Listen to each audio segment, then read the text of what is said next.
जय Bhim. SC ST OBC भाई भौणी माने जो माने निजको गर्वर कहूँ आमे गोटे गोटे हिंदू से मु कही रखी आपण मैंने इतिहास पढ़ी ना से आज गर्वर कहूँ आमे गोटे गोटे हिंदू।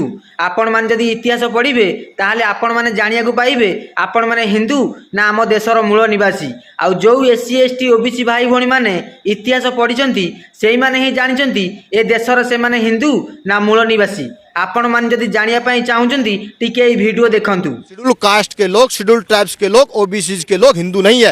राइट, पहली बात। हिंदू तो इसलिए अब बनाया जा रहा है, आजादी से पहले वो हिंदू ना थे ना पहले थे, वो तब बनाया जा रहा है उनको हिंदू, क्योंकि आजादी के बाद में इनको भी वोट का अधिकार मिल गया।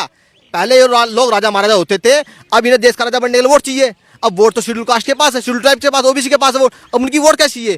तो इन लोगों को इन्होंने भ्रमित कर करके इन्होंने हिंदू बना दिया। लेकिन अगर इंडियन हिस्ट्री आप उठाओगे, इतिहास ही छुप सकता भाई जी, इतिहास नहीं छुप सकता। इतिहास में ये हिंदू है ही नहीं। देखिले तो एससी एसटी ओबीसी भाई भौणी माने आपण माने देशर हिंदू ना मूल निवासी आपण माने जानि रखिया दरकार। आपण मानकर भोट नवा पई ए सरकार आपण मानकु हिंदू हिंदू बोली कहूची, हेले आपण माने से सरकार रो मास्टर माइंड को न जानि पारिकी निजको कट्टर हिंदू बोली परिचय दउचंती। हेले आपण मानु गोटिए कथा कहि रखिबी, आपण माने हेले सेही हिंदू जो हिंदू को आजिका डेट रे गाँ मंदिर भितर पशिया पई अनुमति दिया जाउनी। आपण माने हेले सेही हिंदू जो हिंदू को आजिका डेट रे अछुआ रखा जाउची।